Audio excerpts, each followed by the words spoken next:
Good morning. Good morning, ma'am. Good morning, ma'am.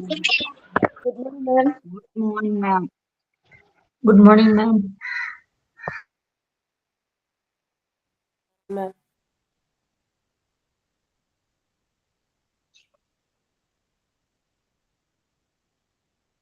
Okay, നമ്മുടെ കഴിഞ്ഞ ക്ലാസ്സിൽ പെരിറ്റോണിയൽ ഡയാലിസിസിലെ ടൈപ്സ് ഓഫ് പെരിറ്റോണിയൽ ഡയാലിസിസ് ആണ് പറഞ്ഞത് അല്ലേ? ആ 3 ടൈപ്പ് കംപ്ലീറ്റ് ആയില്ലേ?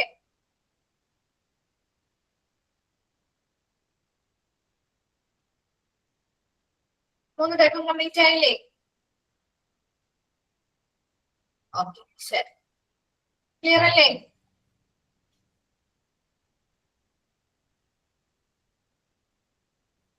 ഓക്കെ, ശരി. ഇപ്പൊ നമ്മള് നെക്സ്റ്റ് ഭാഗത്തേക്കാണ് കേട്ടോ പോകുന്നത്. നെക്സ്റ്റ് സെക്ഷൻ കണ്ടിന്യൂ ചെയ്യാണ്. സോ ദ സപ്ലൈസ് ആണ്. ഇപ്പൊ നമ്മൾ 3 ടൈപ്പ് ഓഫ് പെരിറ്റോണിയൽ ഡയാലിസിസ് പറഞ്ഞു. CAPD, CCPD അതുപോലെ IPD. അതിന്റെ 3ന്റെ എക്സ്പാൻഡ് ഫോം നിർബന്ധമായിട്ട് പഠിക്കണം കേട്ടോ. അടുത്തത് the supplies and equipment needed, duration of each treatment, also known as an exchange, and the number of treatment per day will differ depending on the type of PD you are using and your medical condition.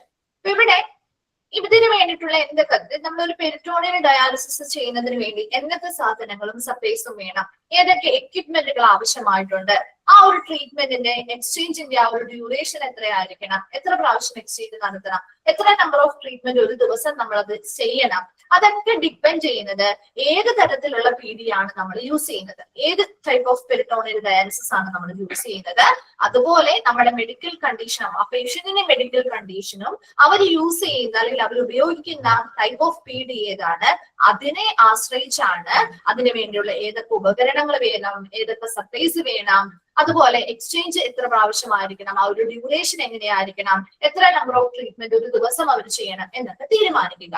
So normally this process take a few hours and is required to be repeated 4 to 6 times per day. ഇപ്പൊ സാധാരണയായിട്ട് ഈ ഒരു process takes a few hours, കുറച്ച് മണിക്കൂറുകളാണ് ഇതുമായി ബന്ധപ്പെട്ട് ഈ ഒരു process ചെയ്യാനെടുക്കുക. and is required to be repeated 4 to 6 times per day. ഒരു ദിവസം 4 മുതൽ 6 തവണ വരെയും ഒരു ദിവസം സെയിം ഡേ തന്നെ റിപ്പീറ്റ് ചെയ്യാറുമുണ്ട്. അപ്പൊ അത് പേഷ്യൻസിന്റെ ബോഡി ഹെൽത്ത് കണ്ടീഷൻ അനുസരിച്ചും അവരുടെ ബോഡിയിലെ പേഷ്യൻസിന്റെയും ഫ്ലൂയിഡ്സിന്റെ ഒക്കെ അക്യുമുലേഷൻ അതിന്റെയൊക്കെ ബേസിസിലാണ് 4 മുതൽ 6 പ്രാവശ്യം വരെയും പെർ ഡേ ചിലപ്പോ എന്ത് ചെയ്യാറുണ്ട്, ഈ ഒരു പ്രോസസ്സ് റിപ്പീറ്റ് ചെയ്യേണ്ടി വരാറുണ്ട്. അപ്പൊ അതുമായി ബന്ധപ്പെട്ട പിക്ചേഴ്സും കാര്യങ്ങളൊക്കെ നമ്മൾ ഓൾറെഡി കഴിഞ്ഞ ക്ലാസ്സിൽ ഡിസ്കസ് ചെയ്തതാണ്, ക്ലിയർ ആക്കിയത് വരുന്നു. ക്ലിയർ ആണല്ലോ അല്ലേ? ഓക്കെ അല്ലേ? പെരിറ്റോണിയൽ ഡയാലിസിസുമായി ബന്ധപ്പെട്ട കാര്യങ്ങൾ ക്ലിയർ ആണ്. ദെൻ അടുത്തത് നമ്മൾ തേർഡ് വണ്ണിലേക്കാണ് പോകുന്നത്. തേർഡ് ടൈപ്പ് ഓഫ് ഡയാലിസിസ് ആണ് കണ്ടിന്യൂസ് റീനൽ റീപ്ലേസ്മെന്റ് തെറാപ്പി അല്ലെങ്കിൽ CRRT. Continuous renal replacement therapy CRRTയുടെ എക്സ്പാൻഡഡ് ഫോം ചോദിക്കാറുണ്ട്. അത് ഇമ്പോർട്ടന്റ് ആണ്, എഴുതി വെക്കാം. അതിന്റെ എക്സ്പാൻഡഡ് ഫോം പഠിച്ചു വെക്കണം. അപ്പൊ ഈ ഒരു ചാപ്റ്റർ ഒരുപാട് എക്സ്പാൻഡഡ് ഫോം നമ്മളിപ്പോ ഓൾറെഡി പറഞ്ഞു കഴിഞ്ഞു. അതുകൊണ്ടാണ് പറഞ്ഞ ഒരുമിച്ച് അതൊന്ന് എഴുതി വെച്ച് നിങ്ങൾ പഠിച്ചു വെക്കാണോ കേട്ടോ, മാറിപ്പോകരുത്. കണ്ടിന്യൂസ് റീനൽ റീപ്ലേസ്മെന്റ് തെറാപ്പി അല്ലെങ്കിൽ CRRT. This therapy is used mainly in the intensive care unit for with severe kidney failure. ഇപ്പൊ ഇവിടെ ഈ ഒരു CRRT എന്ന് പറയുന്നത് ശരിക്കും എങ്ങനെയുള്ളതാണ്? ഫസ്റ്റ് സെന്റൻസ് ഒന്ന് അണ്ടർലൈൻ ചെയ്തിട്ടോ. എന്താണ്? This therapy is used mainly in the intensive care unit for people with severe kidney failure. വളരെ സിവിയർ കിഡ്നി ഫെയിലിയർ ഉള്ള ഇന്റൻസീവ് കെയർ യൂണിറ്റ് ഏതാ? ICU അല്ലെ? ഇപ്പൊ വളരെ സിവിയർ ആയിട്ടുള്ള കിഡ്നി ഫെയിലിയർ ഉള്ള ആളുകൾ ഇന്റൻസീവ് കെയർ യൂണിറ്റ് അല്ലെങ്കിൽ ICUവിലെ പേഷ്യൻസിന് നൽകുന്ന തെറാപ്പിയാണ് കണ്ടിന്യൂസ് റീനൽ റീപ്ലേസ്മെന്റ് തെറാപ്പി എന്ന് പറയുന്നത്. അപ്പോ it is also known as haemofiltration. അതും കൂടി ഒന്ന് അണ്ടർലൈൻ ചെയ്തിച്ചോട്ടോ. It is also known as haemofiltration. അപ്പൊ ഇവിടെ ICUവിലുള്ള പേഷ്യൻസിനാണ്, അതായത് സിവിയർ ആയിട്ടുള്ള കിഡ്നി പ്രോബ്ലംസ് ഫേസ് ചെയ്യുന്ന കിഡ്നി ഫെയിലിയർ അനുഭവിക്കുന്ന ICU അല്ലെങ്കിൽ ഇന്റൻസീവ് കെയർ യൂണിറ്റിലുള്ള പേഷ്യൻസിന് നൽകുന്ന തെറാപ്പിയാണ്. അതിനെ എന്തെന്ന് കൂടി അറിയപ്പെടുന്നുണ്ട്? ഹീമോഫിൽട്രേഷൻ എന്നുകൂടി ഈ ഒരു കണ്ടിന്യൂസ് റീനൽ റീപ്ലേസ്മെന്റ് തെറാപ്പിയെ അറിയപ്പെടുന്നുണ്ട്. ഇത്രയും ക്ലിയർ ആണല്ലോ? അപ്പൊ നമുക്കറിയാം ഇവിടെ എന്തുകൊണ്ടാണ് ഇപ്പൊ ഒരു ICUവിലുള്ള പേഷ്യൻസിന് സെപ്പറേറ്റ് ഒരു തെറാപ്പി നമ്മൾ കൊടുക്കുന്നത്? ഇന്റൻസീവ് കെയർ യൂണിറ്റിലെ ഒരു ICUലുള്ള പേഷ്യന്റ് എന്ന് പറയുമ്പോൾ അവർ വളരെ സ്റ്റേബിൾ ആയിരിക്കും. അവരുടെ കണ്ടീഷൻ സ്റ്റേബിൾ ആയിരിക്കും. സീരിയസ് ആയിരിക്കും അല്ലെ, കുറച്ച് ഗുരുതരമായിരിക്കും. അതുപോലെ തന്നെ അൺസ്റ്റേബിൾ ആയിട്ടുള്ള കണ്ടീഷനുള്ള പേഷ്യൻസ് ആണ് അല്ലെ. അപ്പൊ ഇവിടെ നമ്മള് ഒരു മെഷീന്റെ സഹായത്തോടു കൂടി തന്നെ, അതായത് ബ്ലഡ് പ്യൂരിഫിക്കേഷന് വേണ്ട ഒരു മെഷീനും കാര്യങ്ങളൊക്കെ ഉണ്ട്. നമ്മുടെ ഹീമോ ഡയാലിസിസിൽ യൂസ് ചെയ്ത പോലെയുള്ള മെഷീൻസും കാര്യങ്ങളും ഇവിടെ യൂസ് ചെയ്യുന്നുണ്ട്. മെഷീൻ ഇല്ലാതെ ഒന്നും അല്ലാട്ടോ ബ്ലഡ് ഫിൽറ്റർ ചെയ്യുന്നത്, മെഷീനും കാര്യങ്ങളൊക്കെ ഉപയോഗിക്കുന്നുണ്ട്. സിമിലർ ആയിട്ടുള്ള മെഷീൻസും കാര്യങ്ങളൊക്കെ തന്നെയാണ്. പക്ഷേ അത് കണ്ടിന്യൂസ് ആണ്. അതെ, സെപ്പറേഷൻ എന്ന് പറഞ്ഞാൽ മറ്റേ ബ്ലഡ് പ്യൂരിഫിക്കേഷന് വേണ്ടിയിട്ട് മെഷീൻ എവിടെയുണ്ട്. നമ്മുടെ എന്താണ് പെരിറ്റോണിയൽ ഡയാലിസിസിലെ പോലെ നമ്മൾ മെഷീനോ കാര്യങ്ങളോ യൂസ് ചെയ്യുന്നില്ല എന്നല്ല കേട്ടോ. ഇവിടെ യൂസ് ചെയ്യുന്നുണ്ട് ബ്ലഡ് പ്യൂരിഫിക്കേഷന് വേണ്ടി മെഷീൻ. പക്ഷെ ഇവിടുത്തെ പ്രത്യേകത എന്താണെന്ന് വെച്ചാൽ കണ്ടിന്യൂസ് ആയിട്ടുള്ള സ്ലോ ഫിൽട്രേഷൻ ആണ് നടത്തുക അല്ലെ. കണ്ടിന്യൂസ് ആയിട്ട് നമുക്ക് സ്ലോ ഫിൽട്രേഷൻ ആണ് നടത്താൻ പറ്റുള്ളൂ. കാരണം എന്തായിരിക്കും, ആ പേഷ്യൻസ് അൺസ്റ്റേബിൾ ആണ്, അത് തന്നെയാണ് അവരുടെ കാരണവും അല്ലെ. അതെ, 24 hours ആണ് നമുക്ക് മിക്ക ദിവസവും കണ്ടിന്യൂസ് ആയിട്ട് എല്ലാ ദിവസവും നമുക്ക് 24 hours പേഷ്യൻസിന്റെ കണ്ടീഷൻ അനുസരിച്ച് നമുക്ക് ചെയ്യേണ്ടതായിട്ട് വരും. സാധാരണ ഒരു ഹീമോ ഡയാലിസിസ് എങ്ങനെയാ, നമ്മൾ കണ്ടിന്യൂസ് ആയിട്ട് അത് ചെയ്യുന്നുണ്ടോ? ഉണ്ടോ ചേച്ചി? നമ്മൾ കണ്ടിന്യൂസ് അല്ലല്ലോ അത് ചെയ്യുന്നത് അല്ലെ. കണ്ടിന്യൂസ് അല്ല. ചില ആളുകൾക്ക് നിങ്ങൾ കണ്ടു, അതെ, ആഴ്ചയിൽ ചിലപ്പോ എന്താണ് ഒന്നിടവിട്ടോ 4 hours ഒക്കെയാണ്. കുറച്ച് മണിക്കൂറുകൾ മതി നമുക്കത് ചെയ്യാനായിട്ട്. അതുപോലെ കുറച്ചും കൂടി ഫാസ്റ്റർ പ്രോസസ് ആണ് അല്ലെ. ഇതിനെ അപേക്ഷിച്ച് നോക്കുമ്പോൾ കുറച്ചും കൂടി ഫാസ്റ്റർ പ്രോസസ് ആണ് അല്ലെ. അതുപോലെ തന്നെ നമുക്ക് അതെ വീക്കിൽ ഒരു 2-3 days ഒക്കെയാണ്, നമ്മൾ ഒന്നിടവിട്ട ദിവസങ്ങളിലോ അങ്ങനെയൊക്കെയാണ് പേഷ്യൻസ് പോവാറും ചെയ്യാറും. അപ്പൊ അതൊരു കണ്ടിന്യൂസ് ആയിട്ടുള്ള പ്രോസസ് അല്ല, കുറച്ചുകൂടി ഫാസ്റ്റ് പ്രോസസ് ആണ്. കുറച്ച് മണിക്കൂറുകൾക്കുള്ളിൽ നമുക്ക് ഇത് പൂർത്തിയാക്കാനും പറ്റും. പക്ഷെ ഇവിടെ പേഷ്യൻസ് എന്ന് പറഞ്ഞാല് ഇന്റൻസീവ് കെയർ യൂണിറ്റ് അല്ലെങ്കിൽ ക്രിട്ടിക്കൽ ആയിട്ടുള്ള പേഷ്യൻസ് അവര് വളരെ സിവിയർ ആയിട്ടുള്ള കിഡ്നി ഫെയിലിയർ അനുഭവിക്കുന്ന ആളുകളാണ്. അപ്പൊ അതുകൊണ്ട് തന്നെ അവരുടെ കണ്ടീഷൻ അൺസ്റ്റേബിളും ആണ്. അപ്പൊ നമുക്ക് ഫാസ്റ്റസ്റ്റ് ആയിട്ട് ഈ ഒരു പ്രോസസ്സ് ചെയ്യാൻ പറ്റുമോ? അങ്ങനെ ചെയ്താൽ എന്താ പറ്റുക ജിജി? ചെയ്താൽ നമുക്ക് എന്താ പറ്റുക? പെട്ടെന്ന് നമ്മൾ ഫാസ്റ്റ് ആയിട്ട് ബ്ലഡ് പ്യൂരിഫിക്കേഷനും ബ്ലഡ് എടുക്കുന്നതും പ്രോസസ് ചെയ്യുന്നതും റിപ്പീറ്റ് ചെയ്യുന്നതും ഒക്കെ ആയിരിക്കും എന്താ പ്രശ്നം വരിക? ഇപ്പൊ നിങ്ങൾ ഫേസ് ചെയ്തിട്ടുണ്ടാവുമല്ലോ അല്ലെ. അങ്ങനെയൊക്കെയുള്ള ഒരുപാട് ആളുകൾക്ക് ബ്ലഡ് പ്യൂരിഫിക്കേഷൻ അതുമായി ബന്ധപ്പെട്ട് അതെ ഡെത്ത് ആവാൻ വരെ ചാൻസ് ഉണ്ട് അല്ലെ. കാരണം അവരുടെ ബ്ലഡ് പ്രഷർ കൂടാം, അല്ലെങ്കിൽ ചിലപ്പോൾ ലോ ആയി പോവാം, ഷുഗർ ലെവലിൽ വ്യത്യാസങ്ങൾ വരാം, ഹാർട്ട് ബീറ്റിൽ വ്യത്യാസങ്ങൾ വരാം അല്ലെ. അപ്പൊ അത്തരത്തിൽ ക്രിട്ടിക്കലി അൺസ്റ്റേബിൾ ആയിട്ടുള്ള പേഷ്യൻസ് ആവുമ്പോൾ നമുക്ക് വളരെ സ്ലോ ആയിട്ട് ചെയ്യാനേ പറ്റുള്ളൂ. ശരിയല്ലേ? പെട്ടെന്ന് ബ്ലഡ് വലിച്ചെടുത്ത് തിരികെ പെട്ടെന്ന് പ്രോസസ് ചെയ്ത് ഒരുപാട് പെട്ടെന്ന് സമയത്തിനുള്ളിൽ കയറ്റാന്ന് പറഞ്ഞ് ബുദ്ധിമുട്ടാണ്. അപ്പൊ അതുകൊണ്ട് തന്നെ അതെ BP ഒക്കെ കുറയാം, അതിനനുസരിച്ച് മരണം വരെ സംഭവിക്കാനുള്ള സാധ്യത ഏറ്റവും കൂടുതലാണ്. അതുകൊണ്ട് നമ്മൾ എന്ത് ചെയ്യുന്നു, ഇവിടെ വളരെ സ്ലോ ആയിട്ട് സ്ലോ റേറ്റിൽ അല്ലെങ്കിൽ സ്ലോ ഫിൽട്രേഷൻ ആണ്. കണ്ടിന്യൂസ് ആയിട്ട് നമ്മളൊരു 24 hours സ്ലോ റേറ്റിലായിരിക്കും നമ്മൾ ഫിൽട്രേഷൻ ചെയ്യുന്നത്. അത് ആ പേഷ്യൻസിന് എന്ത് ചെയ്യാൻ പറ്റും, ടോളറേറ്റ് ചെയ്യാനായിട്ട് കുറച്ചും കൂടി എളുപ്പം അതാണ്. കാരണം അവർ അൺസ്റ്റേബിൾ ആയിട്ടുള്ള പേഷ്യൻസ് ആണ്. അതുപോലെ തന്നെ അവരുടെ ഗ്രാജുവൽ ആയിട്ട് അവരുടെ വേസ്റ്റസും പ്രൊഡക്റ്റും ഫ്ലൂയിഡ്സും കാര്യങ്ങളൊക്കെ അവരുടെ ബോഡിയിൽ നിന്ന് ഗ്രാജുവൽ ആയിട്ട് നമുക്ക് പതുക്കെ എന്ത് ചെയ്യാൻ പറ്റും, റിമൂവ് ചെയ്യാനായിട്ട് പറ്റുള്ളൂ. അപ്പൊ രണ്ടിനെ അപേക്ഷിച്ച് നോക്കുമ്പോൾ അത് കുറച്ചും കൂടി ഫാസ്റ്റർ പ്രോസസ് ആണ്, ഇത് കുറച്ചും കൂടി സ്ലോവർ ഫിൽട്രേഷൻ അല്ലെങ്കിൽ സ്ലോവർ ആയിട്ടുള്ള പ്രക്രിയയാണ്. അപ്പൊ അതാണ് ഇവിടുത്തെ പ്രത്യേകത കേട്ടോ. അപ്പൊ നോക്കിയേ, മെഷീൻ അതെ CRRT ഒക്കെ ചെയ്യുന്ന പേഷ്യൻസ് വളരെ റിക്കവർ ആവാനുള്ള ചാൻസ് ഒക്കെ വളരെ കൂടുതലാണ്. എന്നാൽ പോലും നമ്മൾ മാക്സിമം ശ്രമിക്കുക എന്നുള്ള രീതിയിലാണ് ഈ പറയുന്ന ഓപ്ഷൻസ് ഒക്കെ ചെയ്യുന്നത് അല്ലെ. നമ്മളിപ്പോ ICUവിലാണെങ്കിലും നമുക്ക് മാക്സിമം ചെയ്യാവുന്ന നമ്മളെ റിക്കവർ ആക്കി കൊണ്ടുവരാനായിട്ടുള്ളതൊക്കെ നോക്കും.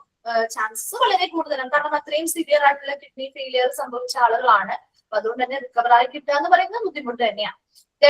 ഇവിടെയും നോക്കിയേ, A machine passes the blood through A tube. ഇവിടെയും ഒരു മെഷീന് സഹായമുണ്ട് ബ്ലഡ് പ്യൂരിഫിക്കേഷന് വേണ്ടിയിട്ട്.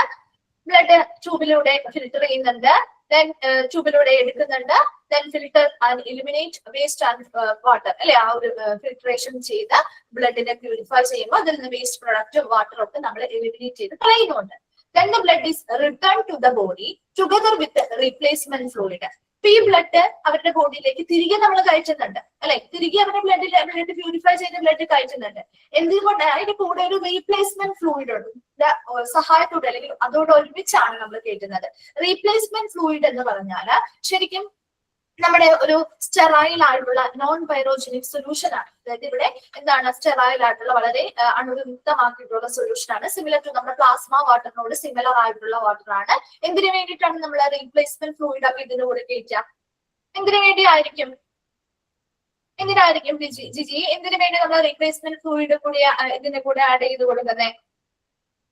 ഫ്ലൂയിഡ് ബാലൻസ് നിലനിർത്താൻ വേണ്ടി അല്ലെ, അവരുടെ ബോഡിയിൽ ഡയാലിസിസ് പ്രൊസീജിയർ ചെയ്യുന്ന സമയത്തുള്ള പേഷ്യൻസിന്റെ ഫ്ലൂയിഡ് ബാലൻസ് നിലനിർത്തുന്നതിന് വേണ്ടിയിട്ടാണ് നമ്മൾ ആ ഒരു റീപ്ലേസ്മെന്റ് ഫ്ലൂയിഡ് കൂടി ബ്ലഡിനോടൊപ്പം നമ്മൾ എന്ത് ചെയ്യുന്നത്, കയറ്റുന്നത്. അതുപോലെ this procedure is discharge 12 to 24 hours a day. ഒരു ദിവസം നോർമലി എവരിഡേ കണ്ടിന്യൂസ് പ്രോസസ് ആണ് നമ്മൾ പറഞ്ഞില്ലേ. അപ്പൊ 12 മുതൽ 24 മണിക്കൂർ വരെയും അതിൽ അതെ ഇംബാലൻസ് അതെ ബാലൻസ് ചെയ്യാൻ വേണ്ടിയിട്ട് തന്നെയാണ് കേട്ടോ. അപ്പൊ നോക്കിയേ 12 to 24 hours a day, ഒരു ദിവസം 24 മണിക്കൂർ വരെയും എടുത്ത് അത്രയും സ്ലോ ആയിട്ടാണ് നമ്മൾ അവരുടെ നോർമലി എവരിഡേ എല്ലാ ദിവസവും നമുക്ക് ചെയ്യേണ്ടതായിട്ട് വരാം. 24 hours വരെ എടുത്താണ് സ്ലോ ആയിട്ടുള്ള പ്രോസസ്സിലൂടെയാണ് നമ്മൾ അവരുടെ ബ്ലഡിനെ പ്യൂരിഫൈ ചെയ്തെടുത്ത് വേസ്റ്റിനെയും മറ്റ് എക്സ്ട്രാ ഫ്ലൂയിഡ്സും കാര്യങ്ങളൊക്കെ അവരുടെ ബോഡിയിൽ നിന്ന് റിമൂവ് ചെയ്ത് കളയുന്നത്. അപ്പൊ ആ ഒരു പ്രൊസീജിയറിന്റെ 2-3 കാര്യങ്ങൾ നിങ്ങൾ ഇമ്പോർട്ടന്റ് ആയിട്ട് നോക്കണം. ഒന്നാമത്തത് CRRTയുടെ expanded form, continuous renal replacement therapy. CRRTയുടെ എക്സ്പാൻഡഡ് ഫോം നോക്കണം. അതുപോലെ തന്നെ this therapy is used mainly in the intensive care unit for people with severe kidney failure. അതൊന്ന് അണ്ടർലൈൻ ചെയ്തിട്ട് അതുപോലെ തന്നെ it's also known as haemofiltration എന്നറിയപ്പെടുന്നു എന്നും ഒന്ന് അണ്ടർലൈൻ ചെയ്തിടാം. വേഗം ഒന്ന് വായിച്ചു നോക്കാം കേട്ടോ.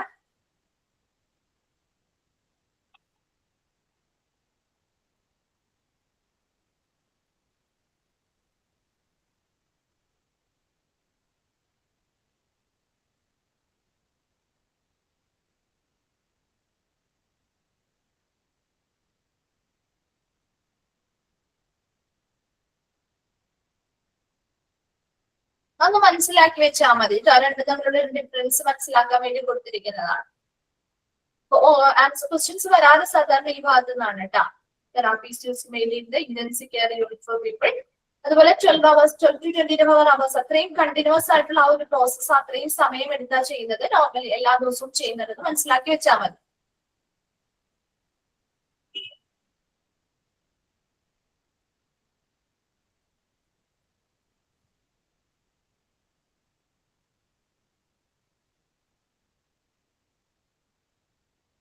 ഓക്കെ, ക്ലിയർ അല്ലേ?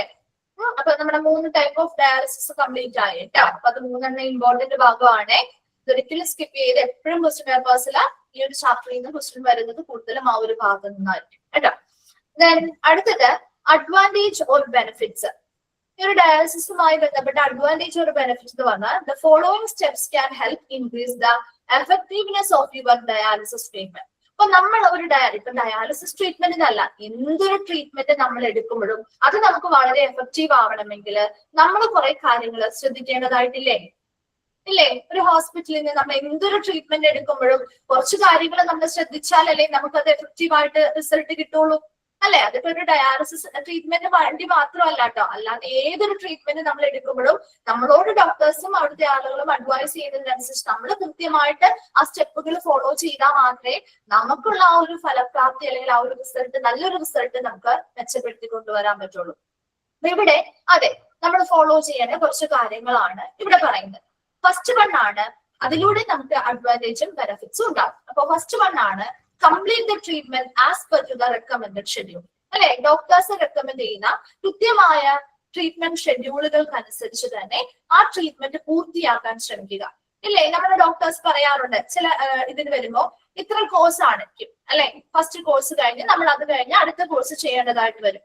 ഇല്ലേ, ഇപ്പൊ ഒരു ഡയാലിസിസുമായി ബന്ധപ്പെട്ട ആഴ്ചയിൽ ഇത്ര പ്രാവശ്യം ഡയാലിസിസ് ചെയ്യണം എന്ന് പറഞ്ഞു, അവർ 1 പ്രാവശ്യമോ 2 പ്രാവശ്യമോ ചെയ്തു, പിന്നെ ഉള്ളത് ചെയ്തില്ല. അപ്പൊ അവർക്ക് ആ ഒരു റിസൾട്ട് കിട്ടുമോ? പൂർണ്ണമായ ഒരു ഫലം കിട്ടുമോ അതിലൂടെ? ഇല്ല. നമ്മൾ ഒരു കോഴ്സ് കംപ്ലീറ്റ് ആവണം, അല്ലെങ്കിൽ നമ്മൾ അടുത്തൊരു കോഴ്സ് കണ്ടിന്യൂ ചെയ്യണം എന്ന് ഡോക്ടർ പറയുമ്പോൾ ഒരു കോഴ്സോട് കൂടി നമ്മൾ അവിടെ നിന്ന് നമ്മുടെ രോഗം മാറി എന്ന് വിചാരിച്ച് നിർത്തി കഴിഞ്ഞാൽ എന്താ പറ്റുക? ഇപ്പൊ കുട്ടികളുടെ കോഴ്സ് നിങ്ങൾ കണ്ടിട്ടില്ലേ? കുട്ടികൾക്കൊക്കെ എപ്പോഴും ഇടയ്ക്കിടയ്ക്ക് പനിയും കഫം കിട്ടും കാര്യങ്ങളൊക്കെ വരും അല്ലെ? ഡോക്ടേഴ്സ് ആന്റിബയോട്ടിക് സ്റ്റാർട്ട് ചെയ്ത് എങ്ങനെയാണ്? ഒരു കോഴ്സ് കഴിയുമ്പോൾ അടുത്ത ദിവസം അത് മരുന്ന് തീരുന്നതിന് മുൻപായിട്ട് ചെല്ലാൻ പറയാറുണ്ടോ? അപ്പൊ നമ്മൾ ചില പാരന്റ്സ് എന്ത് ചെയ്യുമ്പോ ഒരു കോഴ്സ് കൊടുത്തപ്പോ തന്നെ മാറി, അപ്പൊ മാറിയിട്ടുണ്ടാവും, അപ്പൊ ഇനി പോകണ്ടാന്ന് വിചാരിക്കും അല്ലെ? പക്ഷെ എന്താ പറ്റുക? കുറച്ച് ദിവസങ്ങൾ കഴിയുമ്പോൾ ഇതേ റിപ്പീറ്റ് ചെയ്തിട്ട് ഇതേ അസുഖം തന്നെ പിന്നെയും വരും അല്ലെ? അപ്പൊ അങ്ങനെ ആ ഒരു കോഴ്സ് കംപ്ലീറ്റ് ചെയ്യുക അല്ലെങ്കിൽ ആ ഒരു ട്രീറ്റ്മെന്റ് റെക്കമെൻഡ് ചെയ്തിട്ടുള്ള ആ ഒരു ഡോക്ടർ റെക്കമെൻഡ് ചെയ്ത ആ ഷെഡ്യൂൾ പ്രകാരമുള്ള ട്രീറ്റ്മെന്റ് പൂർത്തിയാക്കുമ്പോഴാണ് നമുക്ക് അതിന്റെ പൂർണ്ണമായിട്ടുള്ള ഒരു ഫലം അല്ലെങ്കിൽ ബെനിഫിറ്റ് കിട്ടുക അല്ലെ. അതാണ് ഒന്നാമത്തെ കാര്യം. ഡോക്ടർ റെക്കമെൻഡ് ചെയ്യുന്ന അല്ലെങ്കിൽ ശുപാർശ ചെയ്യുന്ന ഷെഡ്യൂൾ പ്രകാരമുള്ള ട്രീറ്റ്മെന്റുകൾ പൂർത്തിയാക്കുക അല്ലെങ്കിൽ കംപ്ലീറ്റ് ചെയ്യുക. രണ്ടാമത്തത് about customised eating plan recommended by dietitian. Dietitians നമുക്ക് ആവശ്യമായിട്ടുള്ള പേഷ്യൻസിന്, ഇപ്പൊ പ്രത്യേകിച്ച് ഡയാലിസിസ് ഒക്കെ ചെയ്യുന്ന പേഷ്യൻസിന് അവരോട് കഴിക്കേണ്ട ഡയറ്റ് ചാർട്ടുകളെ കുറിച്ചും ഡയറ്റുകളെ കുറിച്ചും ഒക്കെ റെക്കമെൻഡ് ചെയ്യും ഇല്ലേ, പറഞ്ഞു കൊടുക്കൂലേ. ഇന്ന ഫുഡുകൾ നിങ്ങൾ ഉൾപ്പെടുത്തണം, ഇന്ന ഫുഡുകൾ ഒഴിവാക്കണം, നമ്മൾ കഴിക്കാൻ പാടില്ല ഇല്ലേ, ഇത്ര എമൗണ്ടിലേ കഴിക്കാൻ പാടുള്ളൂ, അതിൽ കൂടുതലാവാൻ പാടില്ല, അതെ വാട്ടർ ഒന്നും കൂടുതൽ കുടിക്കാൻ പാടില്ല, അങ്ങനത്തെയുള്ള ഒരുപാട് റെസ്ട്രിക്ഷൻസും കാര്യങ്ങളും അവർക്ക് ഒരു ഡയറ്റ് പ്ലാനിൽ, അവരുടെ ഒരു ഈറ്റിംഗ് പ്ലാനിൽ ഡയറ്റീഷ്യൻ പറഞ്ഞു കൊടുക്കാറുണ്ട്. സോ അങ്ങനെ ഡയറ്റീഷ്യൻസ് റെക്കമെൻഡ് ചെയ്യുന്ന ആ ഈറ്റിംഗ് പ്ലാൻ, അതായത് അവർക്ക് വേണ്ടി കസ്റ്റമൈസ് ചെയ്ത് ഓരോ പേഷ്യൻസിനും കസ്റ്റമൈസ് ചെയ്താണോ നമ്മൾ ഡയറ്റ് പ്ലാനുകൾ തയ്യാറാക്കി കൊടുക്കുക, അത് കൃത്യമായിട്ട് പാലിക്കുക. അപ്പൊ ഡയറ്റീഷ്യൻസ് നൽകുന്ന ആ ഒരു റെക്കമെൻഡേഷൻ അനുസരിച്ചുള്ള ഡയറ്റ് പ്ലാനുകൾ അല്ലെങ്കിൽ ഈറ്റിംഗ് പ്ലാനുകൾ കൃത്യമായിട്ട് പാലിക്കാൻ ശ്രമിക്കുക. മൂന്നാമത്തെ കാര്യം, get as much physical activity as possible to improve your strength and heart health. അതുപോലെ നമുക്ക് സാധ്യമാണെങ്കിൽ, ഒരുപാട് വയ്യാതിരിക്കുന്നവരോടൊന്നും ഒരു ഫിസിക്കൽ ആക്ടിവിറ്റി ചെയ്യാൻ പറയില്ല, മറിച്ച് സാധ്യമാണ്, ഓക്കെ ആണ്, കുഴപ്പമൊന്നുമില്ല എങ്കിൽ സാധ്യമായിട്ടുള്ള ഫിസിക്കൽ ആക്ടിവിറ്റീസ് ഒക്കെ ചെയ്ത് നമ്മുടെ ബോഡിയെ സ്ട്രെങ്തൻ ചെയ്യാനും അതുപോലെ ഹാർട്ടിന്റെ ഹെൽത്ത് ഒക്കെ ഇംപ്രൂവ് ചെയ്യാനും ഒക്കെ വേണ്ടിയിട്ടുള്ള സാധ്യമായിട്ടുള്ള ഫിസിക്കൽ ആക്ടിവിറ്റീസ് ചെയ്യാൻ ശ്രമിക്കുക. Then അടുത്തത്, communicate with dialysis provider and pharmacist about any medication, supplements or herbal product you are taking or are considering starting. അതുപോലെ ഇപ്പൊ നമ്മൾ എന്തെങ്കിലും മരുന്നുകൾ കഴിക്കാൻ പോകുന്നുണ്ട്, ഇപ്പൊ ഹെർബൽ പ്രൊഡക്റ്റോ കാര്യങ്ങളോ ഒക്കെ നമ്മൾ എന്തെങ്കിലും കഴിക്കാൻ സ്റ്റാർട്ട് ചെയ്യാൻ പോകുന്നുണ്ട്, അതിനുവേണ്ടി നമ്മൾ പരിഗണിക്കുന്നുണ്ട്, അല്ലെങ്കിൽ ഓൾറെഡി നമ്മൾ കഴിക്കുന്നുണ്ടെങ്കിൽ അതുമായി ബന്ധപ്പെട്ട കാര്യങ്ങളെ കുറിച്ച്, മെഡിക്കേഷൻ ആവാം, സപ്ലിമെന്റ്സ് ആവാം, ഹെർബൽ പ്രൊഡക്റ്റുകളാവാം, അതുമായി ബന്ധപ്പെട്ട കാര്യങ്ങൾ കൃത്യമായിട്ട് ആ ഒരു ഡയാലിസിസ് പ്രൊവൈഡേഴ്സിനോടും ഫാർമസിസ്റ്റിനോടും എന്ത് ചെയ്യുക, കമ്മ്യൂണിക്കേഷൻ നടത്തുക. ഇപ്പൊ നമുക്കറിയാം ചില ആളുകൾക്ക് എന്ത് ചെയ്യാൻ പറ്റില്ല, കമ്മ്യൂണിക്കേറ്റ് ചെയ്യണം, ചില ആളുകൾക്ക് ചിലപ്പോ പറ്റണമെന്നില്ല. അതുപോലെ തന്നെ ചില മരുന്നുകളുമായിട്ട് യോജിക്കാത്തവയുണ്ടാവും അല്ലെ. അപ്പൊ ഇവര് ഇനി എടുക്കാം, അതുവഴി ചിലപ്പോൾ ഇവർക്ക് എന്തെങ്കിലും സൈഡ് എഫക്റ്റോ കാര്യങ്ങളോ ഒക്കെ വന്നേക്കാം. സോ സ്റ്റാർട്ട് ചെയ്യാൻ പോകുന്നതായിക്കോട്ടെ, ഓൾറെഡി അവർ കഴിച്ചുകൊണ്ടിരിക്കുന്ന മരുന്നുകളായിക്കോട്ടെ, അങ്ങനെ എന്തെങ്കിലും അവർ എക്സ്ട്രാ കഴിക്കുന്നുണ്ട് അല്ലെങ്കിൽ യൂസ് ചെയ്യുന്നുണ്ടെങ്കിൽ അത് ആ ഒരു ഡയാലിസിസ് പ്രൊവൈഡറിനോടും ഫാർമസിസ്റ്റിനോടും എന്ത് ചെയ്യുക, കൃത്യമായിട്ട് കമ്മ്യൂണിക്കേറ്റ് ചെയ്തിരിക്കുക അല്ലെങ്കിൽ ആശയവിനിമയം നടത്തിയിരിക്കുക. അടുത്തതാണ്, talk with dialysis team about any anxiety or side effect that you may have. ഇപ്പൊ ഡയാലിസിസ് ഒക്കെ ചെയ്യുന്നതുമായി ബന്ധപ്പെട്ട് ചിലപ്പോ ചില ആളുകൾക്ക് ഭയങ്കര ഉത്കണ്ഠയായിരിക്കും അല്ലെങ്കിൽ ടെൻഷൻ ആയിരിക്കും അല്ലെ, എന്തായിരിക്കും, എങ്ങനെയാണ് ഇത് ചെയ്യുന്നത് എന്ന രീതിയിൽ ആൻസൈറ്റി കൂടുതലുള്ളവരുണ്ടാവും. അതുപോലെ തന്നെ ചിലപ്പോൾ ഇതിന്റെ സൈഡ് എഫക്റ്റുകൾ വരുന്ന ആളുകളുണ്ടാവും. ഇതുമായി ബന്ധപ്പെട്ട് ചിലപ്പോൾ ചില സൈഡ് എഫക്റ്റോ കാര്യങ്ങളോ ഒക്കെ എന്തെങ്കിലും ഉണ്ടായിട്ടുണ്ടെങ്കിൽ അത്തരം കാര്യങ്ങളൊക്കെ ഉണ്ടാവും. ഒരു ഉത്കണ്ഠയോ പേടിയോ കാര്യങ്ങളോ ഉണ്ടെങ്കിലോ സൈഡ് എഫക്റ്റുകൾ ഉണ്ടാവുന്നുണ്ടെങ്കിലോ അതുമായി ബന്ധപ്പെട്ട കാര്യങ്ങളെ കുറിച്ചൊക്കെ ആ ഒരു ഡയാലിസിസ് ടീമിനോട് നല്ല രീതിയിൽ എന്ത് ചെയ്യുക, സംസാരിച്ച് മനസ്സിലാക്കുക. അതാണ് അടുത്തത് ചെയ്യാവുന്ന കാര്യം. അപ്പൊ ഇത്രയും കാര്യങ്ങളിലൂടെ നമുക്കൊരു അഡ്വാൻറ്റേജ് അല്ലെങ്കിൽ ബെനിഫിറ്റ് ആ ഒരു ട്രീറ്റ്മെന്റ് കിട്ടും. അതിന് വേണ്ടിയിട്ട് പേഷ്യൻസ് ഫോളോ ചെയ്യേണ്ട സ്റ്റെപ്പുകളാണ് പറയുന്നത്. ഒന്നാമത്തേത്, ആ ഡോക്ടേഴ്സ് റെക്കമെൻഡ് ചെയ്യുന്ന ഷെഡ്യൂൾ പ്രകാരമുള്ള ട്രീറ്റ്മെന്റ് പൂർത്തിയാക്കുക. രണ്ടാമത്തേത്, ആ ഡയറ്റീഷ്യൻസ് ശുപാർശ ചെയ്യുന്നതിനനുസരിച്ചുള്ള കസ്റ്റമൈസ്ഡ് ആയിട്ടുള്ള ഈറ്റിംഗ് പ്ലാനുകൾ പാലിക്കാൻ ശ്രമിക്കുക. മൂന്നാമത്തത്, സാധ്യമാണെങ്കിൽ മാത്രം എന്ത് ചെയ്യുക, ഫിസിക്കൽ ആക്ടിവിറ്റീസ് ചെയ്യാൻ ശ്രമിക്കുക. അതിലൂടെ ബോഡിയെ സ്ട്രെങ്തൻ ചെയ്യാനും ഹാർട്ടിന്റെ ഹെൽത്ത് മെച്ചപ്പെടുത്താനും സാധിക്കുന്നുണ്ട്. അതുപോലെ തന്നെ ഇപ്പൊ എന്തെങ്കിലും മെഡിസിൻസോ സപ്ലിമെന്റ്സോ മറ്റ് ഹെർബൽ പ്രൊഡക്റ്റോ കാര്യങ്ങളോ നമ്മൾ കഴിക്കാൻ പോകുന്നുണ്ട് അല്ലെങ്കിൽ കഴിച്ച് ഓൾറെഡി സ്റ്റാർട്ട് ചെയ്തിട്ടുണ്ടെങ്കിൽ അതുമായി ബന്ധപ്പെട്ട കാര്യങ്ങൾ ഡയാലിസിസ് പ്രൊവൈഡേഴ്സിനോടും ഫാർമസിസ്റ്റിനോടും കമ്മ്യൂണിക്കേറ്റ് ചെയ്യുക അല്ലെങ്കിൽ ആശയവിനിമയം നടത്തുക. അതുപോലെ ഇനി എന്തെങ്കിലും ആൻസൈറ്റി അല്ലെങ്കിൽ ഉത്കണ്ഠയുണ്ടെങ്കിലോ സൈഡ് എഫക്റ്റുകളുമായി ബന്ധപ്പെട്ട കാര്യങ്ങളോ ഒക്കെ ആ ഡയാലിസിസ് ടീമിനോട് ഫ്രീ ആയിട്ട് എന്ത് ചെയ്യുക, സംസാരിച്ചു മനസ്സിലാക്കുക. വേഗം ഒന്ന് വായിച്ചു നോക്കിയത്.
ക്ലിയർ ആണോ?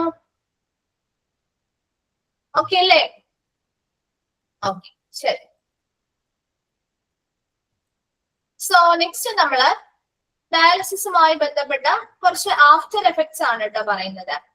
After effects, both kind of dialysis come with side effects. ഇപ്പൊ സാധാരണ നമ്മുടെ രണ്ട് ഡയാലിസിസുമായി ബന്ധപ്പെട്ട ആഫ്റ്റർ എഫക്ട്സേ പറയുന്നുള്ളൂ. കാരണം കണ്ടിന്യൂസ് റീനൽ റീപ്ലേസ്മെന്റ് തെറാപ്പിയിൽ നമ്മൾ ആഫ്റ്റർ എഫക്ട് അവിടെ നോക്കാറില്ല. കാരണം സീരിയസ് ആയിട്ടുള്ള പേഷ്യൻസ് കാര്യങ്ങളായതുകൊണ്ട് അതിന്റെ ഒന്നും നമ്മൾ പറയുന്നില്ല. മറിച്ച് ഹീമോഡയാലിസിസിന്റെയും പെരിറ്റോണിയൽ ഡയാലിസിസിന്റെയും കുറച്ച് ആഫ്റ്റർ എഫക്റ്റുകൾ നമ്മൾ പറയുന്നുണ്ട്.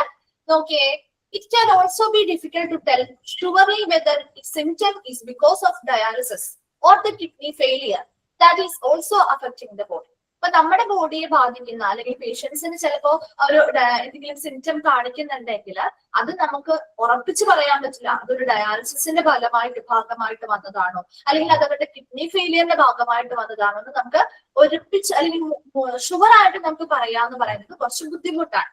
എന്നാലും മോസ്റ്റ് കോമൺ ആയിട്ട് നമ്മുടെ ആളുകൾ, അതായത് പേഷ്യൻസ് പറഞ്ഞു കേട്ടിട്ടുള്ള കുറച്ച് കോമൺ ആയിട്ടുള്ള സിംറ്റംസ് അല്ലെങ്കിൽ കുറച്ച് കോമൺ ആയിട്ടുള്ള സൈഡ് എഫക്റ്റുകളാണ് നമ്മൾ പറയാൻ പോകുന്നത്. അപ്പൊ അത് ചോദിക്കാറുണ്ട്, ഈ HD വരുന്നത് ഏതൊക്കെയാണ്, അല്ലെങ്കിൽ PD പെരിറ്റോണിയൽ ഡയാലിസിസ് വരുന്നത് ഏതൊക്കെയാണ്, അതിൽ ഉൾപ്പെടാത്തത് ഏതാണ് എന്നും പറയും.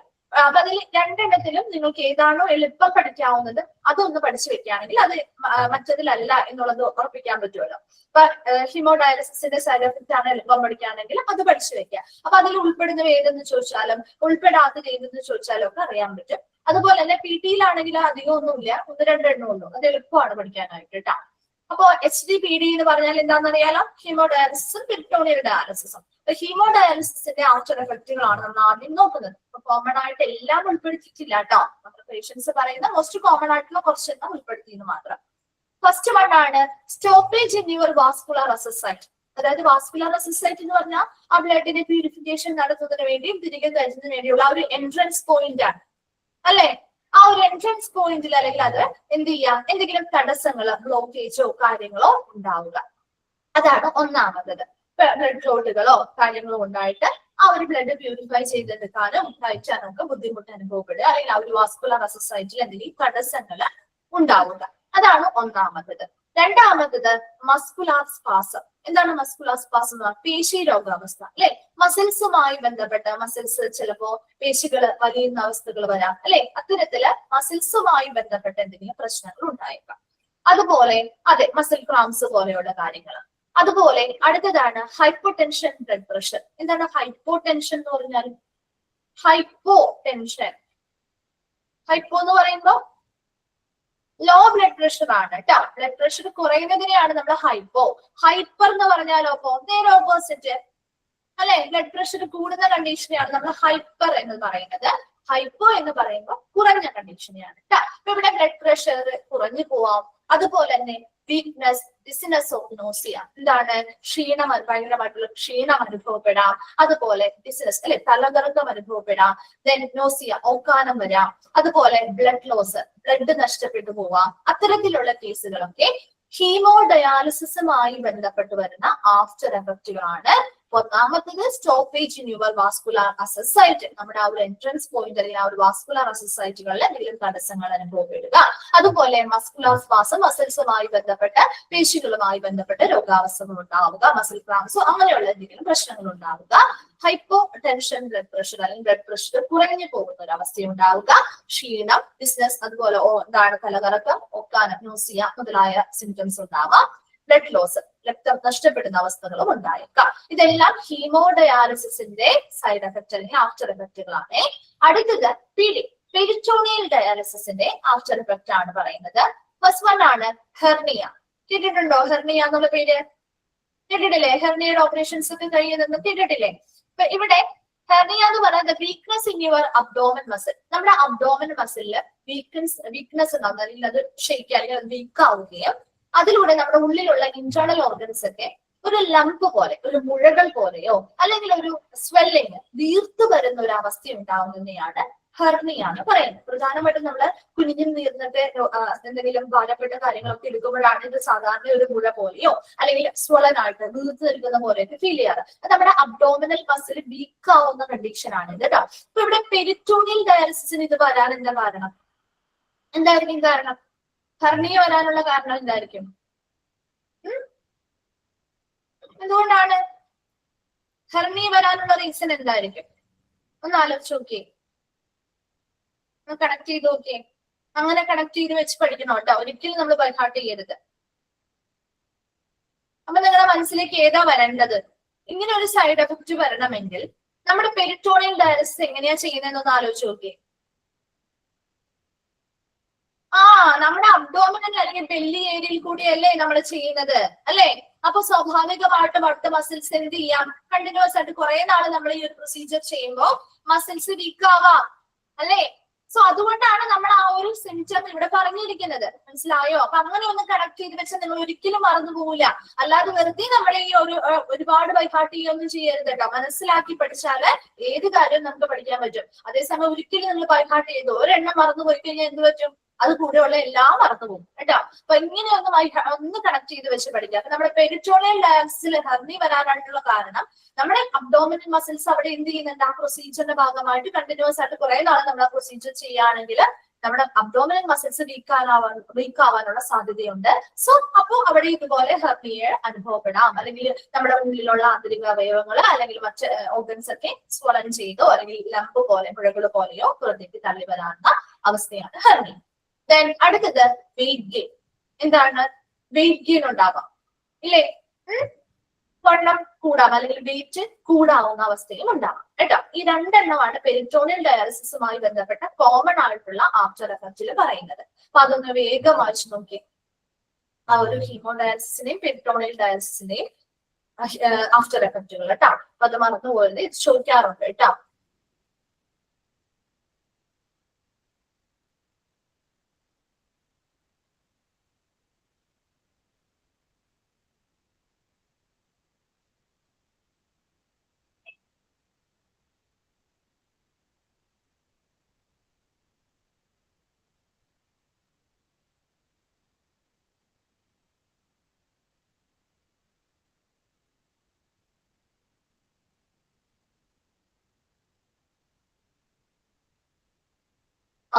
ശരി. Next, even though this after effect may sound terrifying, they should be compared to the risk that arise from continuing to live with untreated kidney failure. അപ്പൊ നമുക്ക് ഇങ്ങനെയുള്ള സൈഡ് എഫക്റ്റ് ഒക്കെ കേൾക്കുമ്പോൾ നമ്മൾ വിചാരിക്കും, അയ്യോ ഇതൊരു ഇച്ചിരി ബുദ്ധിമുട്ടുള്ള കാര്യമാണല്ലോ, അല്ലെ? നമുക്ക് ഇങ്ങനെയുള്ള സൈഡ് എഫക്റ്റും ആഫ്റ്റർ എഫക്ട്സും ഒക്കെ ഉണ്ടാവുമോ എന്ന് ചോദിക്കാം. അത് നമ്മളെ കുറച്ച് ഭയപ്പെടുത്തുമെങ്കിലും നമ്മൾ ഒരു കിഡ്നി ഫെയിലിയർ ഉണ്ടാകും, അത് അൺട്രീറ്റ് ചെയ്യണം. ട്രീറ്റ്മെന്റ് ഒന്നും എടുക്കാതിരിക്കുന്ന ആ ഒരു ബുദ്ധിമുട്ടിനേക്കാൾ അപേക്ഷിച്ച് നോക്കുമ്പോൾ ഇത് അത്ര ബുദ്ധിമുട്ടാണോ? ആണോ? ഒരു ബി പി കുറഞ്ഞു പോവുക, അല്ലെങ്കിൽ നമുക്ക് പേശികളുമായി ബന്ധപ്പെട്ട പ്രശ്നങ്ങൾ ഉണ്ടാവുക, അതല്ലെങ്കിൽ വെയിറ്റ് ഗെയിൻ വരിക, അതൊക്കെ നമുക്ക് സ്വാഭാവികമായിട്ടും ചെറിയ രീതിയിലുള്ള പ്രശ്നങ്ങളായിട്ട് നമുക്കത് മാറും, അല്ലെ? അതേസമയം ഒരു കിഡ്നി ഫെയിലിയർ വന്നു അത് ട്രീറ്റ്മെന്റ് ചെയ്യാതിരുന്നാൽ അതിൻ്റെതായിട്ടുള്ള ബുദ്ധിമുട്ടുകളെ അപേക്ഷിച്ച് നോക്കുമ്പോൾ ഇത് അത്ര ഭയാനകമായിട്ടുള്ള ഒരു കാര്യമല്ല. ദെൻ അടുത്തത് നമ്മള് ഡയാലിസിസ് സെന്ററുമായി ബന്ധപ്പെട്ട കാര്യങ്ങളാണ് പഠിക്കുന്നത്. അതിന്റെ ഇൻഫ്രാസ്ട്രക്ചർ റിക്വയർമെന്റ് കാര്യങ്ങളുമാണ് കേട്ടോ പഠിക്കുന്നത്. സോ ഒരു ഡയാലിസിസ് സെന്റർ എന്ന് പറഞ്ഞാൽ it is A clinical establishment that treat the patient with renal failure. Renal failure എന്ന് പറഞ്ഞാൽ കിഡ്നി ഫെയിലിയർ, അല്ലെ? കിഡ്നി ഫെയിലിയർ അല്ലെങ്കിൽ റീനൽ ഫെയിലിയർ സംഭവിച്ച പേഷ്യൻസിന് ട്രീറ്റ്മെന്റുകൾ കൊടുക്കുന്ന ഒരു ക്ലിനിക്കൽ സ്ഥാപനമാണ് ഡയാലിസിസ് സെന്റർ എന്ന് പറയുന്നത്. അതൊന്ന് അണ്ടർലൈൻ ചെയ്ത് വെച്ചേ. Dialysis centre it is A clinical establishment that treat the patient with renal failure. Renal failure അനുഭവിക്കുന്ന പേഷ്യൻസിന് ട്രീറ്റ്മെന്റുകൾ നൽകുന്ന ക്ലിനിക്കൽ എസ്റ്റാബ്ലിഷ്മെന്റ് അല്ലെങ്കിൽ സ്ഥാപനത്തെയാണ് നമ്മൾ ഡയാലിസിസ് സെന്റർ എന്ന് പറയുന്നത്. Sometimes patient with normal renal function also need hemodialysis, like patient with some poisoning. അല്ലെ, നമ്മൾ already ആദ്യം പറഞ്ഞ കാര്യമാണ്. അപ്പൊ നോർമൽ ആയിട്ട് പ്രവർത്തിക്കുന്ന, അതായത് നമ്മുടെ നോർമൽ ആയിട്ട് നമ്മുടെ കിഡ്നി പ്രവർത്തിക്കുന്നുള്ള പേഷ്യൻസിന് ആളുകൾക്ക് പോലും ചില സന്ദർഭങ്ങളില് ഹീമോഡയാലിസിസ് ആവശ്യമായി വന്നേക്കാം, വരാലോ. അതിലിവിടെ സം പോയിസണിങ്, ഇപ്പൊ പോയിസൺസ് അല്ലെ, എന്താണ് സ്നേക് ബൈറ്റ്സോ കാര്യങ്ങളോ ഒക്കെ വന്ന് പാമ്പുകടി കേറ്റാണ്, അല്ലെങ്കിൽ അതുമായി ബന്ധപ്പെട്ട മറ്റെന്തെങ്കിലും, ഇപ്പൊ എലിപ്പനി അല്ലെങ്കിൽ ആന്റിബയോട്ടിക്സുകളുടെ ഒക്കെ എന്തെങ്കിലും സൈഡ് എഫക്റ്റുകൾ, അങ്ങനെ നോർമലായിട്ട് അവര് ഇപ്പൊ ഒരു സ്നേക് ബൈറ്റിന്റെ കാര്യം തന്നെ എടുക്കാം, പോയിസണിങ്ങിന് അല്ലെങ്കിൽ മറ്റെന്തെങ്കിലും രീതിയിലുള്ള പോയിസണിങ് കാര്യങ്ങൾ നമ്മുടെ ബോഡിയിലേക്ക് കടന്നാല്, അപ്പൊ നോർമലായിട്ട് അവരുടെ കിഡ്നി പ്രവർത്തിക്കുന്ന കിഡ്നി ആയിരിക്കും, അല്ലെ? പെട്ടെന്നായിരിക്കും അവരുടെ കിഡ്നിയുടെ പ്രവർത്തനം നിലച്ചു പോകുന്നത്, അല്ലെ? നമ്മൾ അക്യൂട്ട് കിഡ്നി ഫെയിലിയർ പഠിച്ചില്ലേ? പഠിച്ചു. അത് തന്നെ അപ്പൊ അത്തരത്തില് നോർമൽ ആയിട്ടുള്ള റീനൽ ഫംഗ്ഷൻ ചെയ്യുന്ന കിഡ്നീസ് ആണെങ്കിൽ പോലും ചില സന്ദർഭങ്ങളിൽ അവർക്കും ഹീമോഡയാലിസിസ് ആവശ്യമായി വന്നേക്കാം അല്ലെ.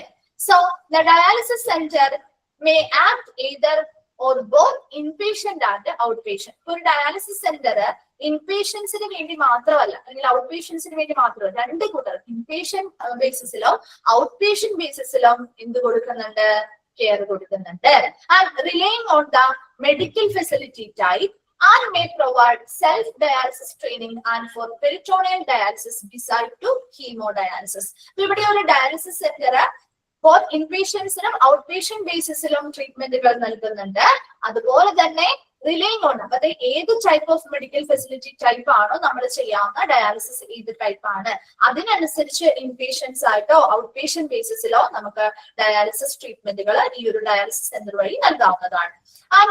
അതുപോലെ തന്നെ സെൽഫ് ഡയാലിസിസ് ട്രെയിനിങ് പ്രൊസീജിയേഴ്സ് ഇപ്പൊ നമ്മുടെ പെരിറ്റോണിയൽ ഡയാലിസിസ് നമ്മുടെ വീടുകളിലാണല്ലോ ചെയ്യാറ് കൊടുത്തത് അല്ലെ. അപ്പൊ അതുകൊണ്ട് തന്നെ അതിന് വേണ്ടി നമുക്ക് സെൽഫ് ആയിട്ട് ചെയ്യാൻ പറ്റുന്ന രീതിയിലുള്ള ഡയാലിസിസ് ട്രെയിനിങ്ങുകൾ കൊടുക്കുന്നുണ്ട് ബിസൈഡ്സ് ടു ഹീമോഡയാലിസിസ്. അപ്പൊ ഇവിടെ ഹീമോഡയാലിസിസ് മാത്രമല്ല, അതുകൊണ്ട് നമ്മൾ ഓൾറെഡി അവിടെ വന്നാണ് ആ ഒരു മെഷീന്റെ സഹായത്തോടു കൂടി ചെയ്യുന്നുണ്ട്. അതല്ലാതെ നമുക്ക് സെൽഫ് പെരിറ്റോണിയൽ ഡയാലിസിസ് പോലെ സെൽഫ് ഡയാലിസിസ് ട്രെയിനിങ്ങുകളും ഈ ഒരു ഡയാലിസിസ് സെന്റർ വഴി പ്രൊവൈഡ് ചെയ്യുന്നുണ്ട്. അപ്പോ ഡയാലിസിസ് സെന്റർ എന്ന് പറഞ്ഞാൽ it's a clinical establishment that treat the patient with renal failure. Renal failure സംഭവിച്ച പേഷ്യൻസിനെ ട്രീറ്റ്മെന്റ് കൊടുക്കുന്ന ക്ലിനിക്കൽ എസ്റ്റാബ്ലിഷ്മെന്റ് അല്ലെങ്കിൽ ക്ലിനിക്കൽ സ്ഥാപനത്തെയാണ് നമ്മൾ ഡയാലിസിസ് സെന്റർ എന്ന് പറയുന്നത്. അതുപോലെ തന്നെ sometimes patient with normal renal function, normal ആയിട്ടുള്ള കിഡ്നി പ്രവർത്തനങ്ങൾ ഉള്ള പേഷ്യൻസിന് പറയും ചില സന്ദർഭങ്ങളിൽ പോയിസണിങ് കാര്യങ്ങളൊക്കെ വരുന്ന സിറ്റുവേഷൻസിൽ ഹീമോഡയാലിസിസ് ആവശ്യമായി വരാം. സോ അത്തരത്തില് ഒരു ഡയാലിസിസ് സെന്റർ എന്ന് പറയുമ്പോൾ either both act as inpatient and outpatient ബേസിസിൽ അവർ ട്രീറ്റ്മെന്റുകൾ കൊടുക്കുന്നുണ്ട്. അത് ആ ഒരു ഏത് ടൈപ്പ് ഓഫ് ഡയാലിസിസ് അല്ലെങ്കിൽ ഏത് ഫെസിലിറ്റി ആണ് നമുക്ക് ആവശ്യമായി വരുന്നത് അതിനനുസരിച്ചാണ് അത് ചൂസ് ചെയ്യുക. അതുപോലെ തന്നെ ഹീമോഡയാലിസിന് പുറമെ പെരിറ്റോണിയൽ ഡയാലിസിസ് പോലെ സെൽഫ് ഡയാലിസിസ് ട്രെയിനിങ്ങുകളും ഇതിലൂടെ പേഷ്യൻസിന് പ്രൊവൈഡ് ചെയ്യുന്നുണ്ട്. ഒന്ന് വായിച്ചു നോക്കിയ ഡയാലിസിസ് സെന്റർ എന്താണുള്ളത്.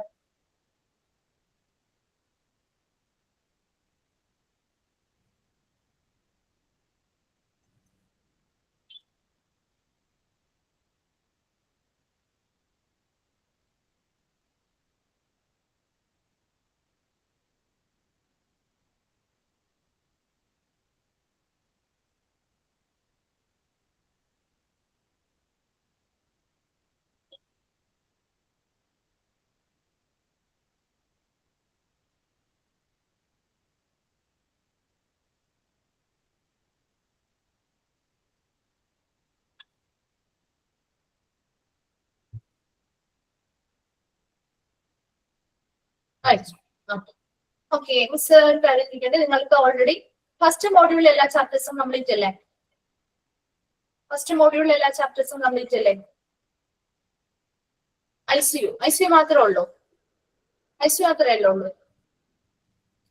ഓക്കെ. സെക്കൻഡ് മോഡ്യൂളിലെ ഇപ്പോ എല്ലാ ടീച്ചേഴ്സും എടുത്തുകൊണ്ടിരിക്കുകയാണോ അല്ലെങ്കിൽ ഏതെങ്കിലും ഇനി എടുക്കാനുണ്ടോ, സ്റ്റാർട്ട് ചെയ്യാനുണ്ടോ? എല്ലാം സ്റ്റാർട്ട് ചെയ്തു റണ്ണിങ്ങിലാണ് അല്ലെ? അതല്ലേ ഉദ്ദേശിച്ചത്? സെക്കൻഡ് മോഡ്യൂളിലെ എല്ലാം സ്റ്റാർട്ട് ചെയ്തിട്ടുണ്ട്. ഇപ്പൊ ഓൾറെഡി ടീച്ചേഴ്സ് എടുത്തുകൊണ്ടിരിക്കുന്ന ചാപ്റ്റേഴ്സ് മാത്രമേ ഉള്ളൂ പെൻഡിങ് ആയിട്ട് അല്ലെ? 13 ബയോമെഡിക്കൽ വേസ്റ്റ് മാനേജ്മെന്റ് ആണോ? ഏതാണ് 13 chapter? Management of spillage waste. Okay. Management of spillage waste ഉണ്ട് അല്ലെ? അത് എടുത്തിട്ടേ ഇല്ല?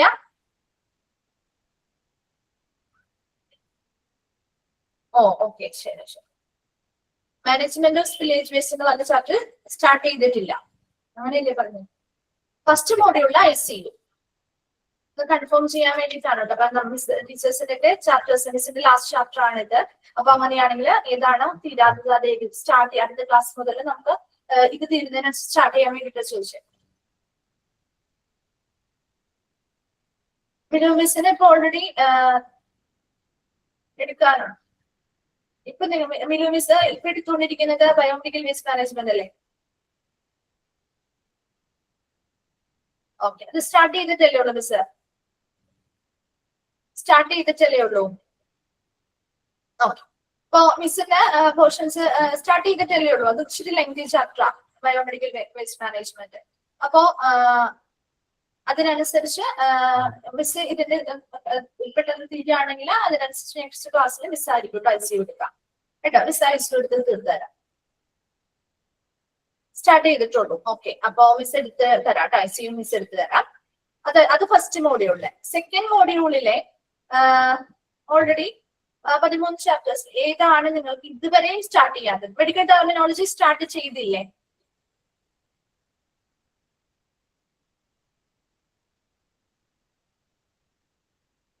മിസ് മൈക്കൊന്ന് ഓൺ ചെയ്യാം. ആരെങ്കിലും ഒരാളൊന്ന് ഇനിഷ്യേറ്റീവ് എടുത്ത് പറയാമോ? ഇത് ക്ലിയർ ചെയ്യാൻ വേണ്ടിയിട്ടാണ്. ഏതെങ്കിലും ചാപ്റ്റേഴ്സ് മിസ്സായി പോയിട്ടുണ്ടോ അല്ലെങ്കിൽ എടുക്കാത്തതുണ്ടോ എന്ന് അറിയാൻ വേണ്ടി. അപ്പൊ അതിനനുസരിച്ച് ഞങ്ങൾക്ക് അടുത്ത ക്ലാസ്സിൽ തീരുന്നതിനനുസരിച്ച് കയറാൻ വേണ്ടിയാണ് ചോദിക്കുന്നത് കേട്ടോ. നെക്സ്റ്റ് വീക്കിലേക്ക് വരുമ്പോ അതിനനുസരിച്ച് അഡ്ജസ്റ്റ് ചെയ്ത് ചെയ്യാലോ. അപ്പൊ പല ടീച്ചേഴ്സ് ആയതുകൊണ്ടാണ് കേട്ടോ. അപ്പോ ആരെങ്കിലും ഒരാളൊന്ന് പറയാമോ? ഫസ്റ്റ് മോഡ്യൂളില് അത് മിസ്സിന് മനസ്സിലായി. ഫസ്റ്റ് മോഡ്യൂളില് ICU മാത്രമേ എടുക്കാനുള്ളൂ. ബാക്കിയെല്ലാം കംപ്ലീറ്റ് ആണ് അല്ലെ? ബാക്കിയെല്ലാം കംപ്ലീറ്റ് അല്ലേ? കംപ്ലീറ്റ് ആണ്. ഓക്കെ, സെക്കൻഡ് മോഡ്യൂളില് ഏത് ചാപ്റ്റർ ആണ് ഇനി സ്റ്റാർട്ടേ ചെയ്യാത്തത്? 13 അല്ലെ? Village waste management. Village waste. Okay, ബാക്കിയുള്ള ഇപ്പോ ബയോമെഡിക്കൽ വേസ്റ്റ് ആണെങ്കിലും അതുപോലെ നിങ്ങൾ പറഞ്ഞ മെഡിക്കൽ ടെർമിനോളജി ആണെങ്കിലും ഓൾറെഡി സ്റ്റാർട്ട് ചെയ്തിട്ടുണ്ടല്ലോ. ചെയ്തു. ബാക്കി സ്റ്റാർട്ട് ചെയ്യാത്തത് ഈ 13th ചാപ്റ്റർ മാത്രമാണ് അല്ലെ? അതുപോലെ ഫസ്റ്റ് മോഡ്യൂളിൽ ICU. ഓക്കെ, ശരി. അതൊന്ന് ക്ലാരിഫൈ ചെയ്യാനാണ് കേട്ടോ. അപ്പൊ ഓൾറെഡി എടുത്തുകൊണ്ടിരിക്കുന്ന ചാപ്റ്റേഴ്സ് കഴിഞ്ഞാൽ നമുക്ക് അതിനനുസരിച്ച് അടുത്ത ചാപ്റ്റേഴ്സ് എടുത്ത് കംപ്ലീറ്റ് ചെയ്യാൻ വേണ്ടിയിട്ടാണ് ചോദിച്ചത്.